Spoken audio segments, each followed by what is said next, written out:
Hello everyone, this is part 5 of What If Naruto Ran Away from Home, and I hope you guys enjoy this video and to like, to subscribe, and check out the playlist, to see more comment down below. Now let's start the intro. They call me a god. They call me a god. They call me a god. 6:15 a.m. Naruto's hideout. Naruto scratched his chin and hummed, staring at a holographic projection of the famous demon country tunnel to the underworld, which was a massive hole in the ground that pulsed with dangerous black vapor and sulfur, allegedly having molten magma at the bottom, thousands of miles down, which, when passed, opened up to the ninth and last gate of the underworld, Yami's palace. At the moment Naruto was only in a fresh dark purple t-shirt and black shorts with white socks on his feet. His hair was still messy from sleep and he yawned into the back of his hand sleepily, smacking his lips and taking a small sip of his morning coffee. That small sip punched some life into his eyes. His gloves and boots were still charging, seeing as he had used up a lot of their energy a few hours ago to prevent lightning from striking him, and his goggles were under his makeshift pillow, though the pillow had to be pushed aside to accommodate the mirror on his work desk to make his projectors work properly. The drone that spun around the tunnel to the underworld silently whizzed through the air, extra careful not to get detected by Demon Country monks and Jade Wolf Yakuza members. The genius sighed and dropped his cup of coffee, controlling the drone to perch upside down on the marble ceiling and skitter backwards into the shadows, away from sight and detection. The tunnel to the underworld was an important attraction to the whole country, as it was supposed that Yami, the goddess of the underworld and twin sister Takami, goddess of the heavens, came out from the abyss and founded Demon Country to protect her loyal human followers. That was the myth. Naruto wasn't much of a believer. The tunnel was protected by a massive white and black marble temple where the shinobi-trained monks worshipped Yami through the tunnel, led by the chief monk of Demon Country. The temple was the most important artifacts as it was what covered the tunnel from sight. Any other Yami worshipper was forbidden from entering, so they had to pray from outside the temple. The second most important artifact was the temple on the mountain, where monks went to receive lessons and training, away from civilization and other human contact besides that of their fellow monks. Males and females of all ages could go and learn how to properly serve Yami, according to their sacred texts, and only if they passed through their lessons were they allowed anywhere near the tunnel. Both places, the tunnel and the temple, were holy places, and even those that had not qualified to be monks were fervently protective of the areas. Anyone not of the order of monks was put down immediately. Then there was the Jade Wolf. The leader of Demon Country created an alliance with the infamous Fire Country Mafia to protect them from Iwa and Kumo, seeing as both villages were making dangerous advances on the small country for reasons best known to them. The Jade Wolf weren't allowed into the temple, but they patrolled outside. What they got in return for their protection were a few sacks of soot scraped from the edges of the tunnel. The soot was a hallucinogenic drug when swallowed, and it was exclusively sold outside of the mafia, as use within was prohibited at the cost of the defaulter's life. There were also rumors of a bloodthirsty demon that was sealed into a tablet several levels inside the tunnel, in a cavern, but Naruto wasn't much for superstitions like demons or Yami. The closest to any demon Naruto could think of were tailed beasts, and the boy had a logical explanation to the demonic-like traits and abilities, according to witness reports and real-life stories from trusted documents. Naruto was a natural skeptic when it came to anything that couldn't be proved with science or technology, though he wasn't entirely close-minded. The reason he wasn't harboring the thought of a real life from the underworld demon inside the tunnel to the underworld was that, in his mind, it wasn't something he should worry about, since it was very much possible for there to be a close relative to tailed beasts mistakenly referred to as a demon. He could handle that sort of problem when it came. Now, the reason the boy was studying images and videos from the country's most protected holy place was that he was looking for an alternative source of fuel to power his satellite rocket off the planet and into space. The rocket itself was weeks from being finished, but Naruto had hit a roadblock that demanded he address the issue of fuel before he could continue.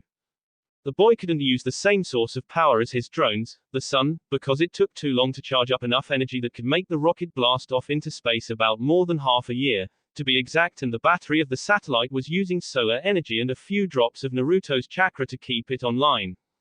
The added solar energy battery that could only hope to take the rocket to space would be even more weight that had to be calculated with the weight of the massive satellite and the other parts of the rocket, all of which weighed a lot, creating a problem of actually lifting the rocket off the ground. Natural gas was another option, but it burned too quickly after Naruto had tested it out. It would take hundreds of gallons before the rocket to enter orbit, less heavier than if he used a solar battery but no less burdensome in the lift-off effort of the rocket. Petrol was in the same boat as natural gas.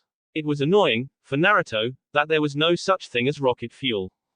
The grey blonde-haired boy sighed and wrinkled his nose in mild irritation. Why was it that he was the first person to ever successfully build an artificially intelligent computer? Why was he the only person that owned and controlled a small army of robot drones? Why hadn't anyone else thought of using a concentrated liquid of yami soot as fuel for heavy-duty equipment? The most useful thing they could come up with to use for the potent powder was as an exquisite high for the rich and affluent. Naruto shook that irking though from his head and his fingers spread out to show a carefully analyzed list of components that made up the yami soot. It was the perfect rocket fuel because it didn't burn quickly, and Naruto only needed 3 sacks to make enough fuel for not only his rocket but also to power a generator for a few months straight. But Naruto didn't need a generator because he had his trusty solar energy. The only reason he was going to hoard away some of the fuel was if he ever needed to blast something else into space. The problem of acquiring this precious, unbelievably expensive ash was that it had a 24/7 guard at all times with some of the Jade Wolf's most notorious gangsters, and then there were the monks. They attacked anyone that came within reach of the temple's marble pillars, and they had been doing this successfully for hundreds of years, though the alliance was made when the enemies got stronger and stronger. The boy didn't want to know why an order of holy monks would ally themselves with a gang known to loot, kidnap, rape and murder indiscriminately, and he honestly didn't care. The people that featured on the guard roster were names that were of mid to higher rank threat, and one name stood out above the rest. Hino Jigoku Shiro, Naruto's former Yakuza neighbor from the Konoha Red Light District. She was the one guarding for that week, according to what he heard from the other members. Naruto could very well take care of himself, but an integral part of his plan depended on her. He only hoped she would help. It was unlikely. There hadn't been a supply of ash in months, and it would take too much time to track a few bags of the inebriating dust, so the best option before Naruto was to take it from the source. The continent was alight with activity. Every nation wanted to get their hands on the runaway tech genius from Konoha, get the high bounty on the head of the Namika's spawn, or populate their villages with his sperm. If he entered the temple loud, then the monks would alert the mafia would alert their contacts in other countries, their contacts would alert the governments, and the governments would swarm Demon Country within half a day. If that happened, then Naruto would be trapped in the country, and working on his rocket would become harder, seeing as there would be a manhunt on him. Not even his safe place was safe. Naruto swiped aside on the components of his intended rocket fuel and went over more videos of the monks, learning, memorizing and rehearsing their mannerisms. He did this so that when he was going through with his plan, he didn't offend the people that would help him. For once, breaking and entering wasn't going to be good for him, so he was going with the diplomatic approach. He wanted a secret audience with the Shion, priestess of the land of demons and the supreme leader of all of Demon Country. That was the goal. It honestly made more sense if he smashed open the top of the temple, stole the ash and flew off to Kami knows where. The boy shook that idea from his head. He didn't have the firepower at hand to hold off the continent once they got wind of him, and his stamina could only go so far, especially since he was still a 13-year-old child. The satellite would help him find an uninhabited island that would give him the space to create as many weapons of mass destructions he wanted, which were a lot. The cacophonous noise of his rocket blasting off aside, he was thinking more of how he would quietly get the soot, one problem at a time. Naruto's mother had been the cause for the boy's fear of women.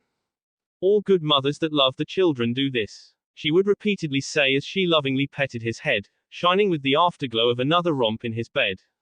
This is how we show our love. This is how I show my love, Naru honey. This was what had warped Naruto's perception of women. He thought that they were all crazed maniacs that would use any chance they had to severely assault him for their own pleasure, never once heeding his pleas for them to stop. Mikoto knew this and, from time to time, joined in tainting Naruto's view of women. Minato knew this and allowed it to continue, giving Naruto the impression that it really was an accepted thing and that, despite Naruto calling for his help, he wouldn't listen. With as much certainty that Naruto feared his mother, he also hated his father. Escaping and being immersed in the darker annals of the Red Light District, what his mother had been doing, that Mikoto perpetuated and Minato turned a blind eye to, was abnormal and wrong on so many levels, but it did not change Naruto's opinion of females above 13 years old. Working in the brothel, surrounded by women of all kinds and race, this twisted understanding of the female gender was increased because a few of the women openly showed the dark lust for the prepubescent boy. The majority of the women, though, conflicting Naruto's opinion, showed genuine wonder and care for the little boy that manned their bar. They swarmed him when the doors of the brothel were closed, if they were not sleeping or eating, and asked him dizzying rounds of questions that did not once swerve into the realm of his previously forced Shay life. Naruto prided himself on his good natural senses sometimes, and he could firmly attest that the Shay workers that nicely spoke to him were not turned on and had never demanded Shay from him. He still wasn't at ease, but he didn't consider them much of a threat anymore. The bar of fear went up from simply every single female on the planet above 13 to every single female with any kind of combat experience. Being trained under the person he feared more than death gave him a morbid confidence in his combat skills, but his terror would rear its ugly, mottled face when a woman on some fighting skill spoke to him. Hino was a nice neighbor and Naruto was scared of her.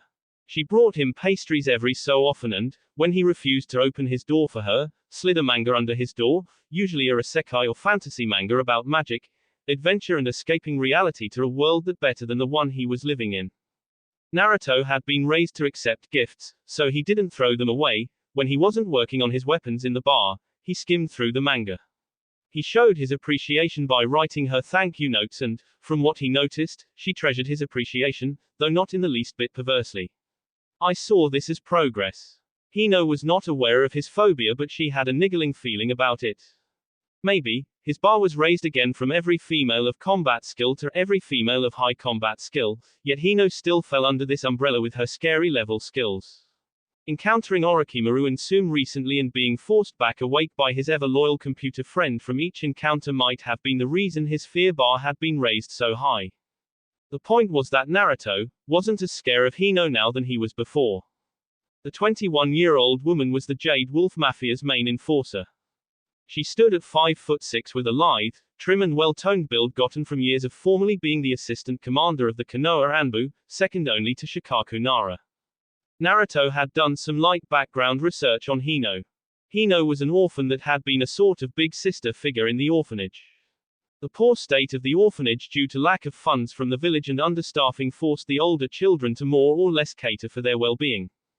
Up until she was 19 and an active Kunoichi, as well as assistant commander, she had been going back and forth between her duties as a ninja and her self-appointed duties as a big sister. A big fire broke out and several of the children lost their lives in the inferno because help did not come on time, and the gas cylinders that had started the fire were the very same ones used before she was born. Combining all the other things she had seen as a ninja of the leaf, she lost faith in the village and quit, becoming a member of the Fire Country Mafia soon after. Her story wasn't all that particularly interesting. As her neighbor of 1 year at the time, Naruto had noticed her shift in allegiance, but her, for lack of a better word, fixation of looking after him in any way he allowed didn't change. His drones had located her home west of the tunnel, among the small cluster of small homes that surrounded the revered spot. Hino sighed tiredly and pushed open her front door, closing it behind her with a light kick from her left heel. She ran a frustrated hand through her short black hair and gingerly took off her black suit coat, tossing it away from her and rigidly tugging off her long red tie, grunting with displeasure as she accidentally tightened it a bit. It was 2 hours before midday, so there was plenty of natural light in her house. She liked to live modestly, in spite of the piles of cash she was paid regularly directly from the Yakuza boss himself. 3 light blue, modest chairs and 1 equally blue couch with a plain black carpet spread out on the floor of each room, besides the white-tiled kitchen, and a black flat screen sat on a stand before the couch. There was a large window behind 2 of the smaller chairs that showed a magnificent view of the temple protecting the tunnel, and it was even better when the sun rose and bathed the glorious white temple in its ethereal soft orange light. Hino undid her leather belt and discarded it like her coat. She didn't really object to the black suit and red tie get-up of the Mafia, as her own uniform was tailor-made for her form, but there were days she preferred wearing her own clothes. Unfortunately, when she was on a high-profile job like guarding the tunnel, she had to wear the Yakuza uniform, and as she was one of the 5 enforcers, the head enforcer, for the Fire Country Mafia, her own uniform differed slightly to that of the rest of her subordinates. She wore a pitch black suit with a black suit shirt and red tie with red gloves, polished black shoes and red socks. Her only superior, the boss, didn't dislike her dark, goth-like makeup, and even if he did she would have still had it on. She mumbled incoherently and passed the back of the couch, eyeing the coffee table in the middle of the assembled chairs briefly with narrowed eyes and her lips quirked down ever so slightly. It could hardly be seen, but the thin sheen of dust had a circular break on it, like a cup had been placed there recently. She instinctively looked down and her eyebrows furrowed when she saw no footprints. Hino shrugged and took off her red gloves, stashing them in her back pocket and unbuttoning the top 2 buttons of her long-sleeved black suit shirt, revealing a white and black striped vest. Her ears twitched when she heard the wooden chair in the kitchen scrape against the ground, a sound so quick and so quiet anyone other than her could have missed it.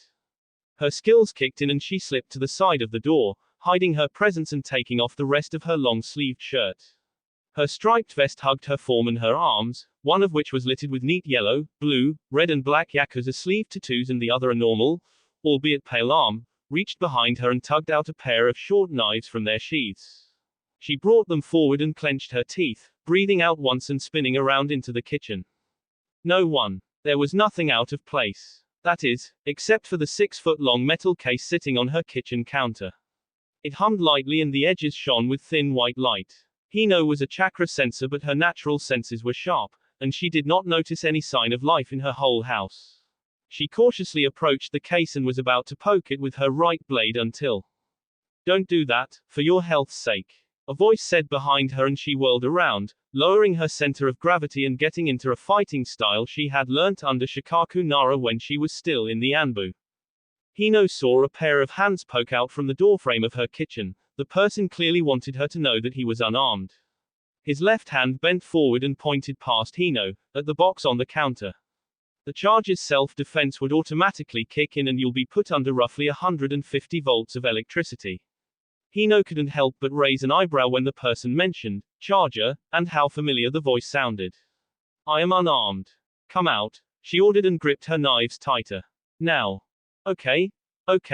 The person took a step out from his cover, his hands still raised, and Hino's eyebrows shot into her hairline, her hands dropped to her side weakly and her mouth dropped.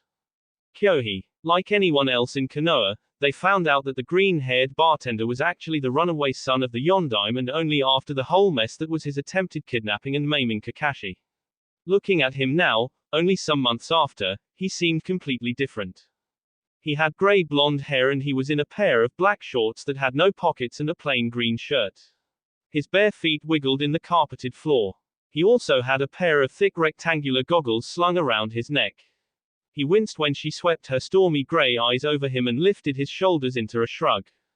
Hi. He wasn't noticeably shaking, she realized, and in her daze she blindly sheathed her knives. His still raised hands pointed at the case on the counter again, but this time he nodded at it. It hissed and she turned around to look, seeing that a pair of boots and gloves lay inside. The white light came from the edges and 3 wires per glove and boot were connected to those edges. Her eyes sparked with recognition when she saw a silver katana lying on the upper side of the box, though connected to 5 wires, 4 at the handle and 1 on the tip of the blade. "Those are my weapons," Kyohi Naruto said, bringing her attention back to him. "I'm only here to talk." Without faltering, Hino rushed forward and swept the boy into a tight hug. Naruto flinched and fought down the urge to paralyze her with a destabilizer. Hino ran through a slur of words and he could only gather that she was worried sick. Angry he left without so much as a goodbye, scared he had been captured by Orochimaru when no one had seen him for months, and pissed off when he didn't confide in her that he was the child of the Hokage. Wasn't expecting this, he wheezed when she tightened her arms around him. "But I'm just gonna roll with it." He wiggled his arms free and placed 2 firm hands on both of her shoulders, pushing her away. His face was stony, fighting for any sort of smile and making it come off as painful, saying, "I know how this sounds, avoiding you for years back in Konoha and running off without a proper farewell and then tracking you down in Demon Country." Her eyebrows shot up into her hairline and she looked at him incredulously. "Tracking me down in Demon Country?" He waved away her surprise. "You're a very hard person to find, believe me." He could see the swirl of questions in her head and he decided to give her some time to reorient herself.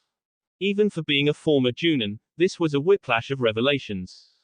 Finding out he was the Yondaim's son months ago, flickering about from waterfall country to wind country and finally ending up in demon country with the stealth that most likely should not be used by one his age, and now he had sought her out himself and it wasn't for her head, apparently.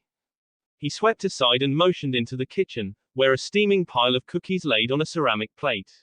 She was certain it hadn't been there before, or else she would have smelled this tantalizing aroma wafting from the chocolate chip cookies. I got those in the bakery down the road a few minutes ago, a sort of housewarming present from me. He looked at her with his eyebrows wrinkled curiously. This is your second day here, right? The woman gawked at the cookies, just now realizing that the scent had been permeating the room ever since. She swiveled back to the boy, who was looking at her with a raised eyebrow. How are you doing this? Doing what? This kid had the audacity to not know what she was talking about. She waved at the cookies and at him. Those things weren't there before. Not even Konoha trackers know where I am either. The 13-year-old boy was definitely different than she remember, because he smiled slightly, not shivering in the least, and padded past her on his bare feet into the kitchen, hopping onto a stool on the island counter. The rectangular boxes hummed as he approached but quietened down as he took his seat. He touched the edge of the ceramic plate with his pointer finger. There are 2 magnets under the plate that I control through my goggles. He demonstrated by shifting the ceramic plate about on the counter, ensuring to avoid the boxes and even making it levitate once off the counter before it clinked back down. He then jabbed his thumb at her kitchen window, which was now open, adding more surprise to her mounting list of surprises. While you were distracted with hugging me, I used the magnets in my goggles and on the plates to open the metal bolts on your window and flew the plate in. He scratched his head and winced at his babbling. Actually a lot simpler than it sounds. I'm personally not sure why I did all that, instead of just giving you the cookies, but all this was to help you get used to my tech. Her mouth opened, then closed, then opened again, only to close once more. The boy sighed, placed his elbows onto the counter and propped his head on his palms. Maybe he should have gone with the direct approach. He wondered how she would react if he told her about his satellite. He snorted and waited for Hino to collect herself.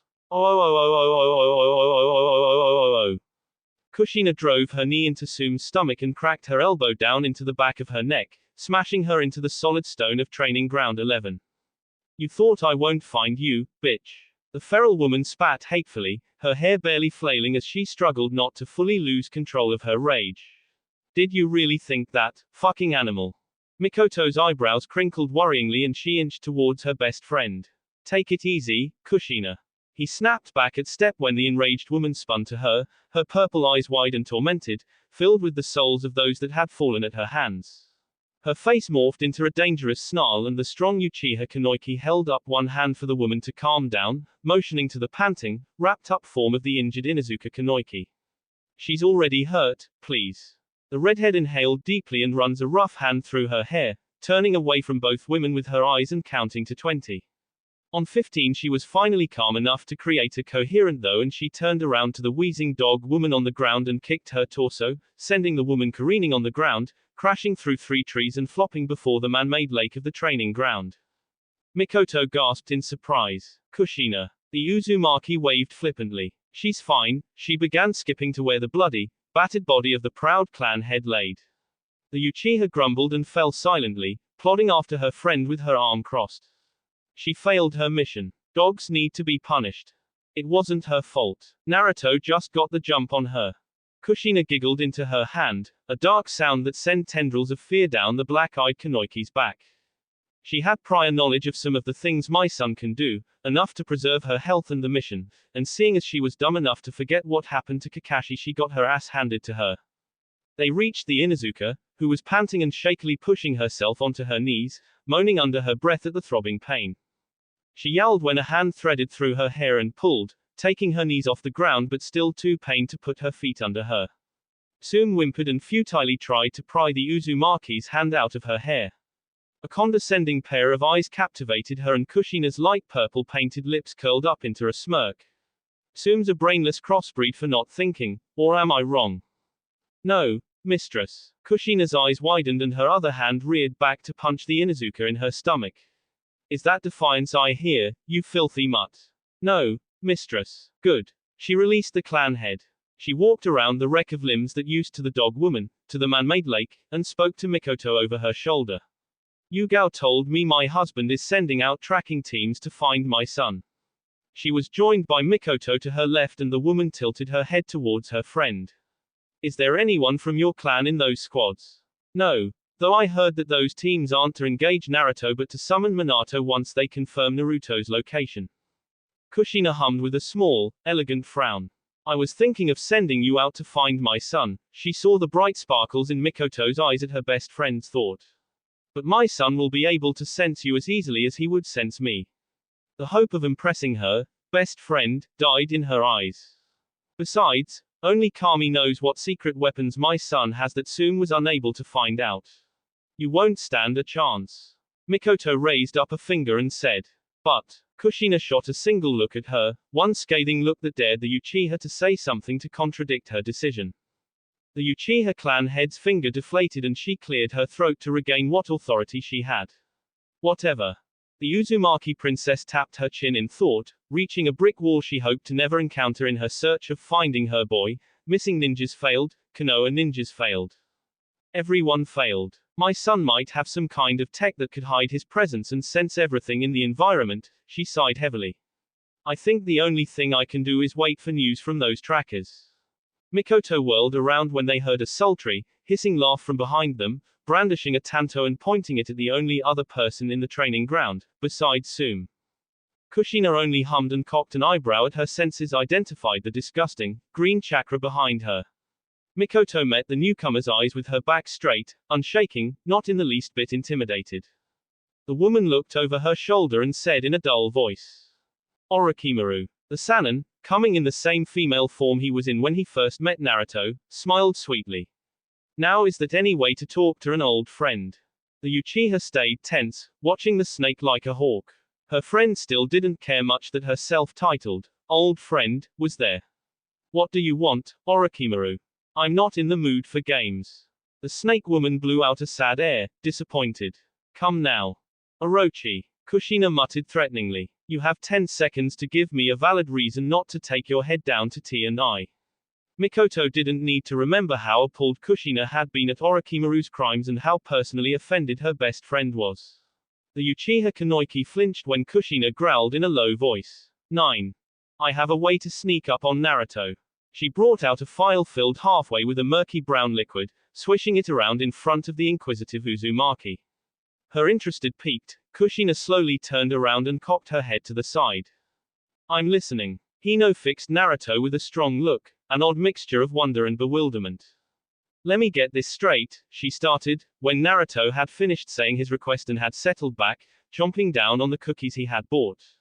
You want me to set up a meeting with the priestess of Demon Country so that you can ask for some Yomi-Ash to power a rocket invention of yours to outer space? Yeah, that sounds about it. She chuckled and rubbed her eyes. I might have called you crazy to think you can launch a ship into space, but, she motioned to the buzzing boxes on the island counter. You've clearly been holding back on me. I'm obligated to have my secrets. She hastily raised her hands to calm him down. Hey, I'm not judging. I'm not asking you to pour out all your secrets. I've got secrets too. Naruto hid his smirk behind a fairly large cookie, drifting his eyes to the window so she couldn't see his expression. It might not have been comprehensive, but he was sure he knew a fair bit about Hino Jigoku Shiro, ex-Junin, former deputy Anbu commander and top enforcer for the Fire Country Mafia. She eyed him suspiciously and pushed past that talking point. Okay, I've got a question. Shoot. If you've got all this tech and all your robots and whatever, why don't you use them to threaten the priestess or take her hostage so she'll have to give you the ash? My reason, and I wish I was underestimating this, is that the whole world is looking for me. There's no way I can sneak into her palace and hold her hostage without anyone finding out. I don't have that kind of stealth technology. He saw her eyes move to the holographic projection of the tunnel beaming out from his goggles. This drone doesn't have any defensive or offensive weapons on it. It's supposed to be light and quiet, and weapons would only make it loud and clumsy.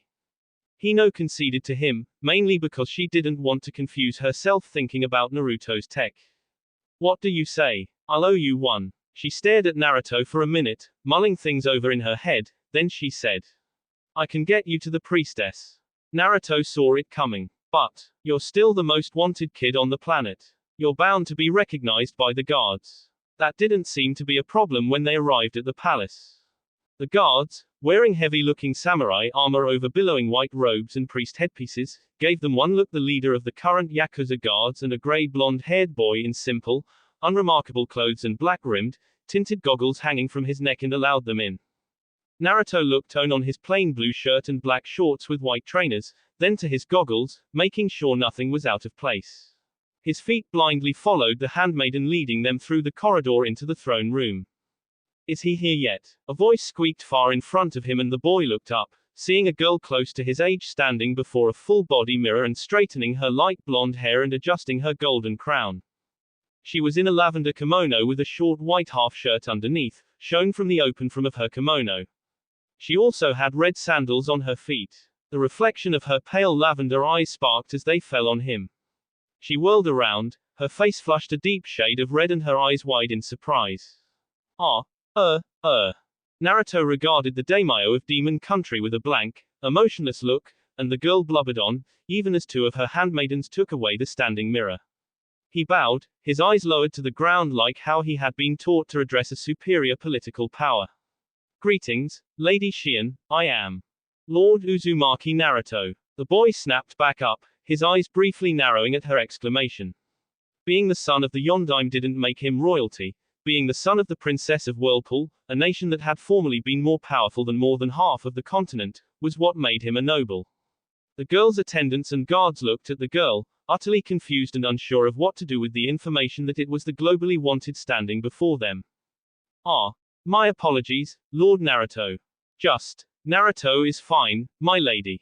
The girl giggled airily into her hand and swept around her throne, descending the stairs with elegant, trained steps. If that's so, then please, call me Shion. Naruto held down his uncaring shrug. Sure. His eyebrows steadily climbed up his forehead when she got closer and closer, only stopping 2.5 feet from him and biting her bottom lip, blinking at him with innocent purple eyes. Naruto brought his mind back on track. I came to ask something of you, lady, I mean Shion. She leaned in towards the disguised blonde, an action that had the boy leaning back just as much, and whispered. I know why you're here, Naruto. I've been waiting for you since yesterday. This piqued Hino's interest and she asked. Does it have to do with that freaky future predicting thing I hear you can do? Future prediction. Naruto thought. Shion cleared her throat contemptuously. Can you please give us some space? She sent a hard look to one of her guards, saying. You all too. The guards and attendants filed out mutely and she inched closer to Naruto, who stepped back. Don't worry, they won't tell anyone you're here. Hino, I'll meet up with you at your place. The red-eyed boy was not looking at the Yakuza lady but rather keeping a wary on the overly familiar priestess. He sensed her indecisiveness and added. Don't worry about me. The woman took cautious steps back, nodded once, and went into the corridor leading to the entrance. You know why I'm here. He stated carefully and her head bobbed up and down. Then how much do you want for 3 bags of ash? You're a lot cuter up close. She blurted out, her cheeks tinged red but she beamed at him, devoid of much shame. Excuse me. I've been watching you for a while. Not that that didn't sound any creepier. Didn't you say since yesterday? Naruto leaped over the aforementioned future prediction the girl apparently had, which was among the things he had investigated on with his drone's initial investigation mission. Just like with the demon in the tunnel, he also didn't take too much interest in the popularly acclaimed ability of the Priestess of Demon Country. I said I knew you were coming here since yesterday. She clarified. Ever since you killed Kisame, I've had my scouts keep tabs on you. You're a very elusive guy, Naruto, really mysterious, like a real ninja. Even I couldn't pinpoint your exact location. She looked over him and her eyes shortly drooped with disappointment when she realized the only tech on his person were his goggles. The things you're able to do, with and without your weapons, is simply awe-inspiring. She slid up to him and the boy easily moved back. Her eyebrows crinkled with confusion at him avoiding her advances. For as long as she could remember, she hadn't ever truly taken any particular interest in anyone. The 15-year-old girl was withdrawn and, to some, haughty, and this dissuaded boys from looking at her in any other way other than as the daimyo of the country. She too didn't find anyone extraordinary enough. The vision of a boy with varying hair color struck her on 3 occasions. One was when he had killed the S-ranked ninja, Kisame, the zero-tailed beast, and fatally maimed Kakashi of the Sharingan. The next was him, with Death himself hovering behind the boy, murdering 2 more S-ranks, Sasori of the Red Sands and the Mad Bomber, Deidara. The third was of him standing in his hideout in her country, Death chortling over his shoulder as he stared at a glowing projection of the tunnel to the underworld, plotting how he could get his hands on some Yomi ash. Demon Country was matriarchal, since its founding, and no male was ever to take the seat of power else summon the wrath of the goddess of the underworld.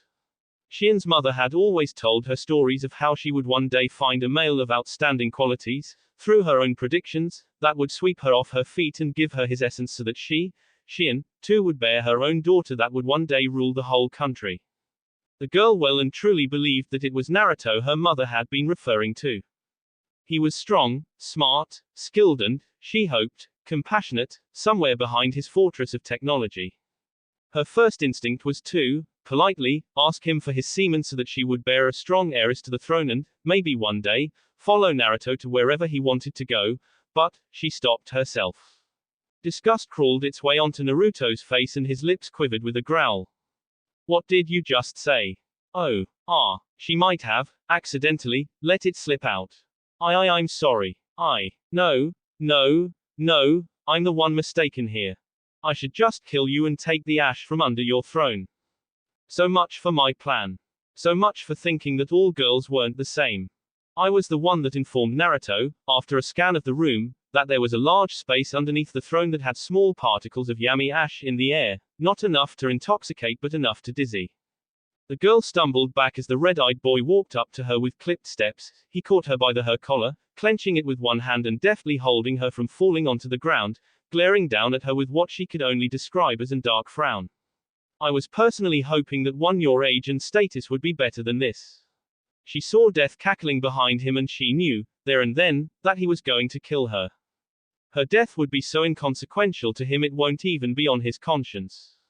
Wait, she screamed, raising her hand up to him and begging him not to crack his other fist into her forehead with a steamed scorpion strike that would undoubtedly jar her brain in her skull. I didn't mean it like that. Oh yeah, what other way do you mean by, I want your semen? He looked at her with tightly controlled wild eyes. Have you forgotten how young you are? She was waving her hand, pitifully, futilely trying to grab the fist that would end her life, wailing. It's tradition for the daimyo to bear a child with a strong male. This didn't seem to appease the boy, not in the least, and his left fist cracked, pulled backwards and ready to be let loose on her head. She clasped her hands together in prayer, closed her eyes tightly and bawled. I'm your biggest fan. An inch from her forehead, Naruto's fist came to a screeching halt. He observed her teary face, the snot bubbling from her nose and her quibbling lips, trembling with pleas for mercy. I didn't mean anything be bad, honest. Why Yami knows my heart. I do not hold any sinful emotions towards you. I swear. Tears flowed down her face as she cried, begging for mercy and praying for her life. Her body shook like a leaf in a thunderstorm and her voice stuttered with so much panic that even one as withdrawn as Naruto felt sorry for her. He could go as far as say that he felt bad for putting her in this helpless state. His fist lowered a notch, but she didn't see it. I am only a humble servant of my lady Yami. And on her name I swear, I am your biggest fan. There really wasn't any way for a leader of a country to say, I want your semen. That wouldn't have been seen as bad. Naruto blinked multiple times and rationalized his thoughts. He inhaled deeply through his nose and exhaled slowly, closing his eyes to center himself again. He opened them and pulled the girl onto her feet. He readjusted her golden crown, dusted down his shoulders and flicked an errant blonde hair away from her face, and after a few short seconds of looking over her, Naruto retrieved a handkerchief from his pocket and dabbed the priestess's damp forehead, touching the tears from under her eyes and lightly running it under her nose, wiping away the snot.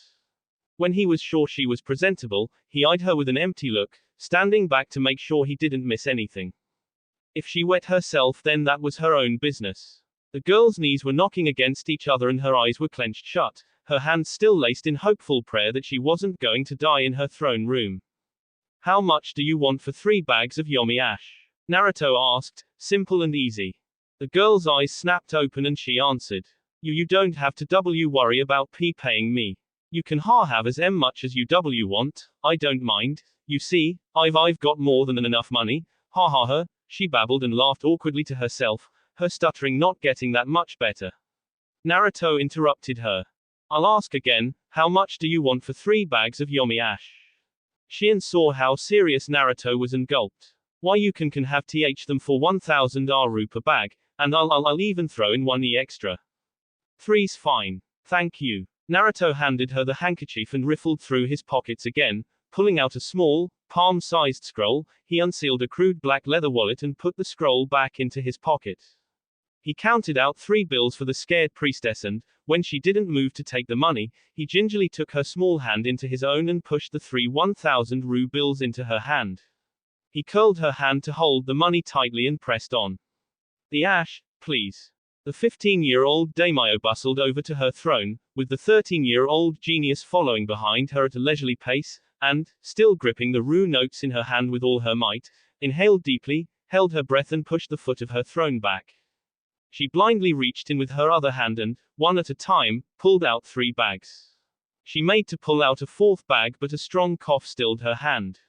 She closed the opening and turned around. Naruto was just about sealing the 3rd and last bag of ash into a different scroll. He bowed to her once and turned around unceremoniously. Bye. Shion chewed her bottom lip nervously, then she called. Naruto. The boy grunted, not stopping. I wasn't lying, you know, when I said I was your biggest fan. She rushed over to him as quickly as her kimono allowed. He grunted again at her last statement. I didn't mean to sound rude before. She ran in front of him and he was forced to stop, a few more steps before he could enter the corridor towards the entrance. Suddenly finding her courage, Shion looked up at the boy and Naruto looked back down at her, his blood-red eyes hard and non-committal. Looking up into his impassive face, her stutter returned with full, unforgiving force. Can we at least be friends? PP pen pals, maybe. Naruto tilted his head to the side, studying the priestess with a lopsided smile, not truly smiling and not truly frowning. He placed both of his hands on her shoulder and her heart leaped up into her throat but then he gently moved her aside. He walked past her. Don't look for me. I was never here. Her right hand shot to her heart when she heard it shatter. Then a bright smile grew on her face and she called after him again, saying, I'll take that as a yes. The boy didn't deem her an answer, only pushing open the great doors and walking out into the bright midday sunlight. The doors closed with a mighty slam and the girl, the daimyo of Demon Country, pumped her fist to the side and whispered with a girly giggle. Wait till I tell the girls. She skipped away and went back to her throne, slumping onto it with a heavy sigh. She tried to control her breathing, her hand placed on her chest in a vain attempt at stopping her heart from exploding. She was so happy. Her smile faded and she finally winced. That didn't go as I expected. 30 minutes later. Naruto's cliff hideout. Demon Country. Smoke billowed around Naruto. The runaway squinted behind his goggles, staring into the large cauldron of bubbling liquid and hefting up another sack of ash onto his shoulder, ready to pour it into the large pot. His half-face mask made sure to filter out any toxic air and his goggles protected his eyes from being burned by the sulfuric, melting heat of the mixture. The storm raging outside of the rock-erected walls threatened to flatten the makeshift building down on him but managed to hold firm under the pressure. Unlike with that morning when he went to Hino's house and to the daimyo's palace, it wasn't a moment of weather peace. Naruto was currently just a stone throw from his hideout with a large pot of fresh water boiling over a low heat coming from a gas stove. He had just poured in a whole bag of Yomi ash into the water and the result was noxious smoke. The boy slowly tipped more powder into the water, instinctively holding his breath when smoke erupted up again and wafted out from the small holes at the side of the building, lost in the rain outside. When he finished he picked up a crude bar of metal and jammed it into the thin liquid mixture, stirring it as gently as possible so as not to tip the contents of the pot onto himself or the floor.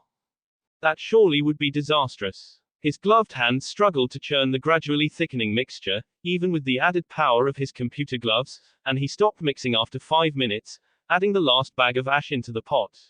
He stepped back and cleaning robot whizzed into the small hut, grabbing onto the iron bar defiantly, stubborn despite the liquid hellfire spraying on it from the pot, and continued the stirring.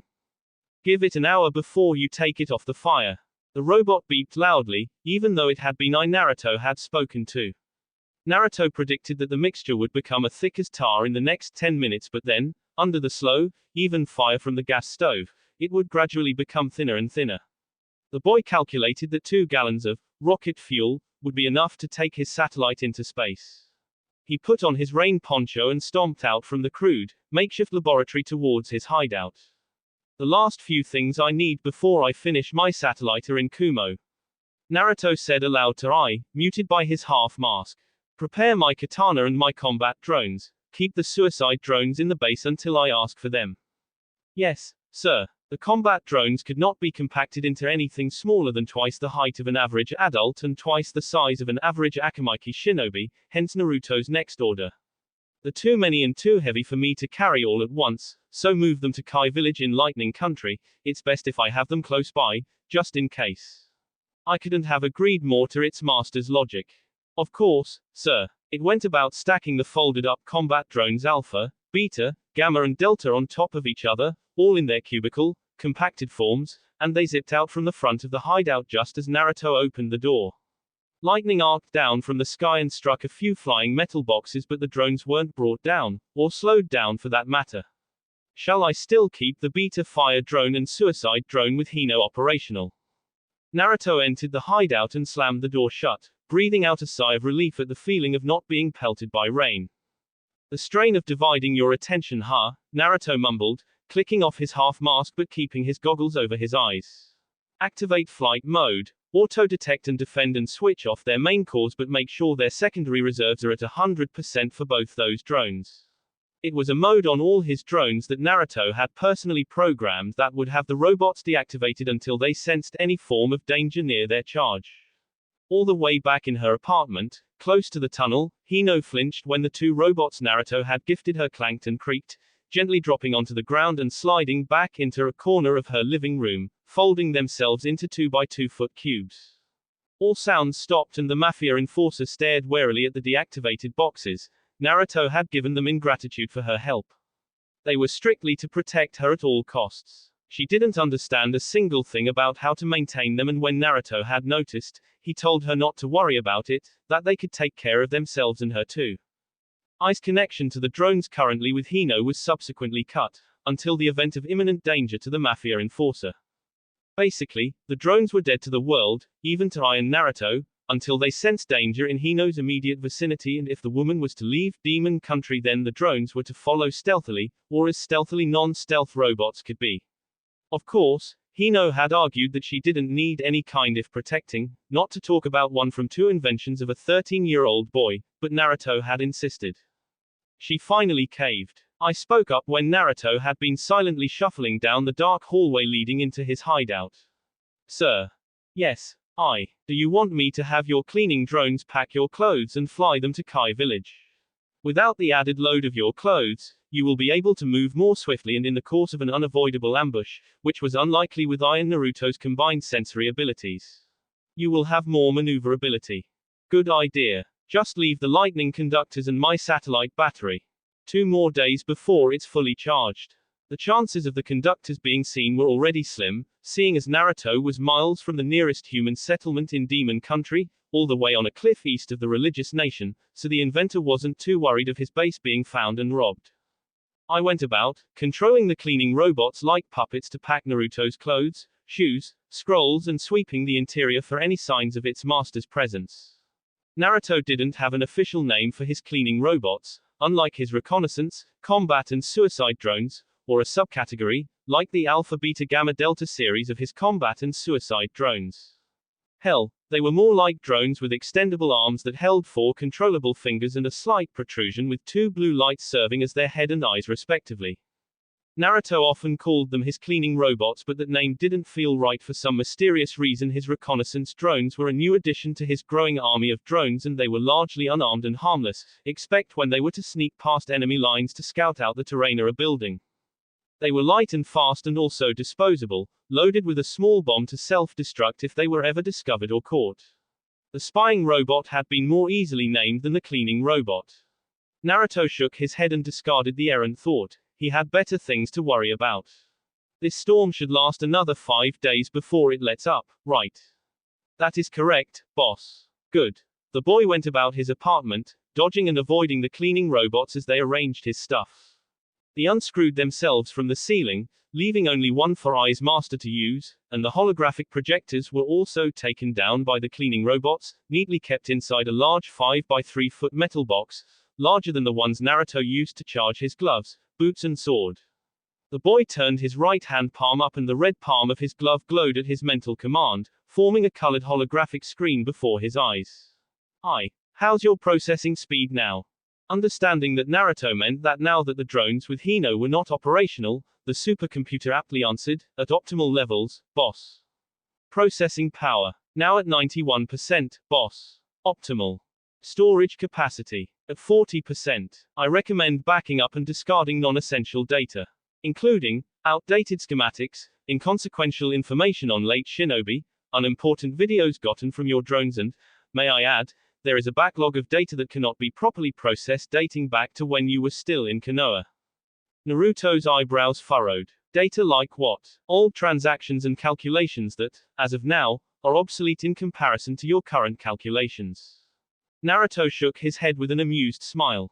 Tell me, if I erase the knowledge that 1 plus 1 equals 2, then do you think that your foundation of further mathematics, or calculations in general, would remain stable? Naruto saw the small circular ball on the bottom left corner of the inside of his goggles falter for a split second and he hummed out a laugh. He found it funny that his supercomputer thought that basic calculations like that were no longer necessary due to the level of calculations he was performing now. Was it, perhaps, because I was getting overconfident in its intelligence? Probably. Well. No, sir. My apologies, sir. You too, are built on a mountain of simple numbers that, when combined, become complex and almost indecipherable. If smaller calculations are thrown out, then you will lose a great chunk of what makes you, you. Understand what I'm saying? Yes, sir, perfectly. It would be best if I treasured basic calculations, else I would not remember who I am. It said skeptically, and Naruto chuckled again, soft and tired. Close. You'll understand with time. I cleared its absent throat, feeling a simulation of what it could only guess was morbid embarrassment. Boss, do you wish to clear some space in my memory? I think you're overdue for another update, buddy. Naruto replied with a slight smile. I sounded unsure. Then I would have to deactivate your cleaning robots. They are 5 minutes before they are done packing and cleaning. Naruto took off his goggles and placed them onto his work table, the tinted screen facing him. He laid his gloves on either side of the goggles, palm up, and pressed the tip of his pointer finger on the screen of his goggles, on the right. Don't worry, this won't disrupt much. If I may be so forward as to ask, what is the update, boss? Self-repair and auto-reactivation, Naruto responded. For when any of my drones are broken and I'm not available to repair them, you will have full access to their schematics to repair them yourself. But sir, do you think I'm ready for that update? Naruto smiled again, more amused than anything. I won't be giving you if I didn't think you're ready. His fingerprint unlocked the outer screen and a large colored holographic projection beamed out from the visors. This one was roughly spherical in shape, roughly being that it warbled with numbers and fast-moving information. This Ai's brain. The boy picked at a part of his supercomputer's brain and tapped in a special password, authorizing Ai to see without his command schematics of all his inventions. From drones to his gloves, his boots, his sword and even his charges, everything was laid out for the robot. This freed up some space since Ai didn't have to erect a barricade between itself and the schematics. Detailed information on repairs were also provided and Naruto pursed his lips, silently observing, as his computer friend tentatively skimmed through the illustrations and instructions. Previously, Naruto kept this from the computer's scrutiny to spare Ai's processing power and speed from being overloaded with information. Locked away until Naruto called for them, providing Ai with brief security clearance into the vault where he kept the drawing, Ai had never had express freedom into its beloved master's outstanding illustrations. Now that the computer was sufficiently evolved, the young inventor thought it ready to take up more responsibilities. The idea was for the broken robot, always controlled by either Naruto or Ai, to repair itself or for another robot to patch up the damaged one. I'm sure you'll try your best. I promise, boss. I won't let you down. I vowed with as much sincerity as a sentient computer deeply loyal to its master and creator. Which, quite frankly, was a lot of sincerity. Naruto was almost taken aback when the portion of Ai's brain set apart for its growing sentience and emotion flared. Honest numbers flowed around in the hologram before Ai quickly screwed back control on its emotions. The only security clearance Naruto didn't give was making grave, altering decisions on its own without first informing Naruto, and for that I truly didn't mind.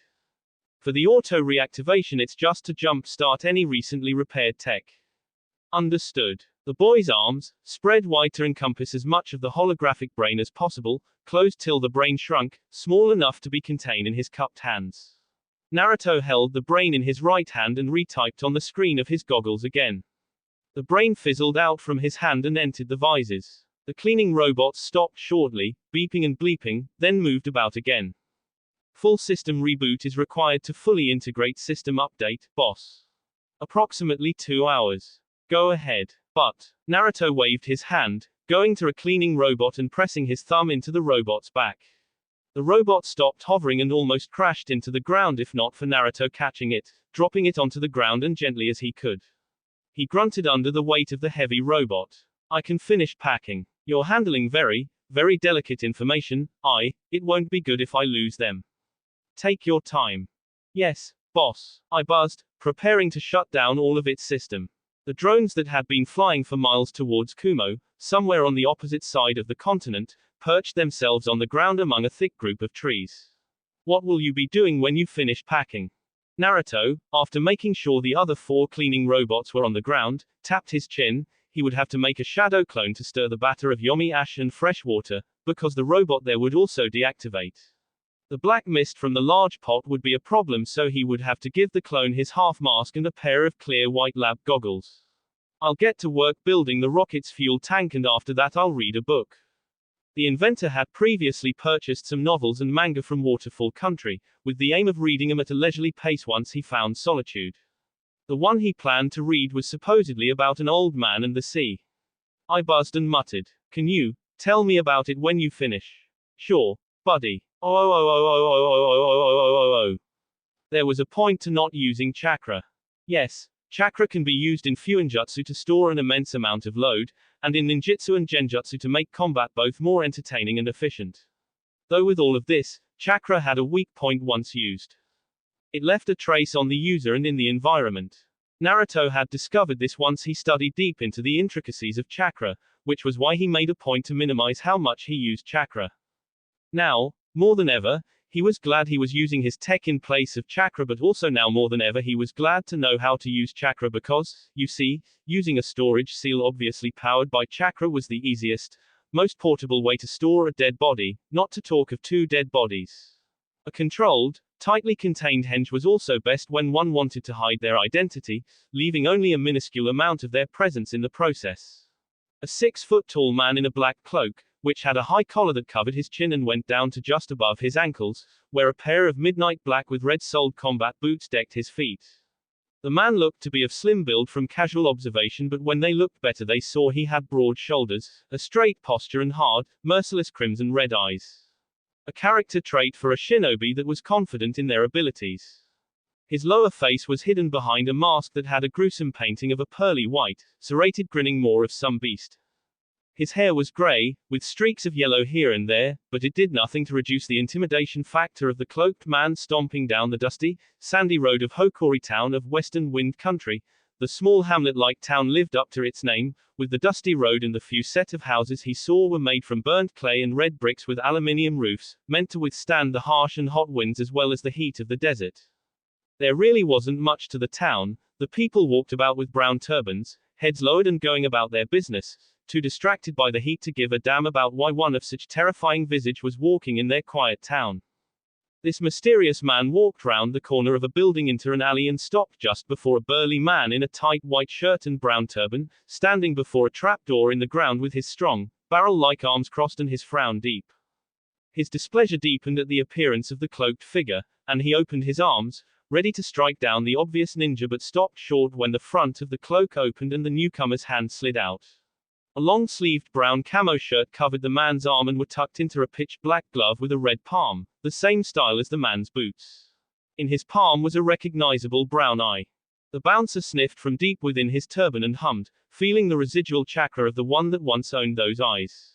What business do you have here, shinobi? The bodyguard asked, his deep voice rumbling but not attracting any attention from the people bustling outside the short alley. I want to trade. The man answered easily, his voice was smooth. The bouncer's eyes narrowed. How did you find out about this place, shinobi? The dealer recommended I come here. The man's eyes narrowed, then he stepped aside and opened the trapdoor. Then he must be expecting you. Enter. Naruto ducked into the trapdoor, stiffening when the door slammed shut before he proceeded down the subterranean path. The dealer was the owner of the underground market, Sunagaku's most notorious black market. The boy stepped into a small room at the end of the path. The walls were painted a soothing blue and white and the ground had red carpeting. A single ceiling fan spun weakly above his head. In that small room was an extremely tanned, brown-haired, fat-nosed, pot-bellied man in a silk kimono sitting behind a desk and clacking his fingers on a typewriter. He grunted deeply and groaned, then his eyes lifted from his work and met Naruto's. His right hand reached under his desk and pulled out a girl years older than Naruto and shoved her aside towards yet another trapdoor. Go back and tell you madam your services were less than satisfactory. He stated with finality, not bothering to look at the horror-struck girl. The girl wiped her mouth and implored. Sir, I have business to attend to. Leave. The girl stopped and her fist clenched. She cast a hateful glare at the grey blonde and spat at him with as much disdain a winded girl could muster, which wasn't much. There goes her supper. Naruto looked at her with bored eyes and she grumbled, opening the trapdoor and descending down into the massive underground market. The small room was quiet. The man adjusted his kimono and stood up, his arms open, welcoming. Yoshimaru, I'm glad you found the time to visit me. Not a visit, I come to trade. The man's eyebrows lowered, almost as if he was disappointed. Naruto knew better. This greedy bastard knew he wouldn't be there for anything other than business because Kami knows how much Naruto disliked the Suna Black Market's chief secretary, but the man paid well. Well, that is a shame. He motioned to the chair, but Naruto, now named Yoshimaru, shook his head. I'm sort of in a rush. He brought out a scroll from his pocket and threw it to the fat trader. The man unrolled the scroll and his eyes widened joyously at what he read. His jowls practically quivered with happiness. I knew I was right to hire you. Yoshimaru always delivers, ha. A week before, Naruto's name as a bounty hunter Yoshimaru was on the lips of every one of the trade, and Naruto would admit that it was what most likely led to him being discovered by Tsume. His reputation was wild mostly in Waterfall Country, as he had been known to capture A ranks, whether dead or alive, with a success rate of nearly 100%. People had come forward with offers for him to capture bounties and sell it to them at a 5% discount, but Naruto didn't see the point in this as the bounty stations paid in full each and every time he brought in a new bounty. The fat black market trader was among those that approached Yoshimaru with a mission, and Naruto had initially declined, but the persistent man gave the disguised boy his card if he ever changed his mind. Previously, the plan was to have Sasori and Deidara's bodies taken to bounty stations somewhere in Wind Country so that he could offload the sealed-up corpses and make some money along the way, but the bounty stations in the country were on high alert for anyone with the S-rank's dead bodies, and Naruto suspected the whole continent too were on high alert. He had overheard so from some men in a station west of Wind Country's capital. Naruto desperately wanted to get rid of the Fuinjutsu sealed bodies, as the seal itself felt was a tracking beacon to anyone that recognized his chakra. That left him the option of selling it to the fat trader, as he so conveniently called himself, but at a discounted price. This was appropriate in itself because Sasori of the Red Sands and the Mad Bomber, Deidara, were the two targets the fat trader wanted him to take out and sell to him. The man's greedy brown eyes shone with the light of a million stars, his fat fingers held the scroll in twitching hands. You've just made yourself a fortune, young man. His eyes searched Yoshimaru's cloaked figure. Where did you seal the bodies? The money first, then I'll hand you their bodies. The man chortled. Don't trust me, I see. Good. Never trust anyone in the black market, I always say. He went to his desk and took out a scroll of his own, handed it to the bounty hunter with both hands and a polite bow.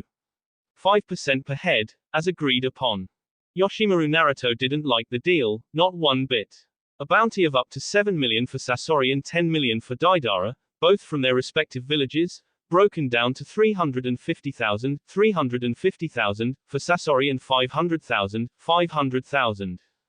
It was either handing over the bodies as soon as possible so that he didn't have any chakra beacon on his person, or waiting until a better deal came, and Naruto very much to get him off his hands. The man closed his eyes pleasurably, and Naruto swept past him to his desk, placing the scroll on top and unsealing the stacks of cash and riffling through them to make sure they were all real and accounted for. As you can see, I am as good as my word, Yoshimaru. His gluttonous eyes watched the ninja count the money. I even went out of the way of sending out all of my guards to better put you at ease. Seems so, fat man. Naruto grunted, keeping his cool. He passed another scroll to the man.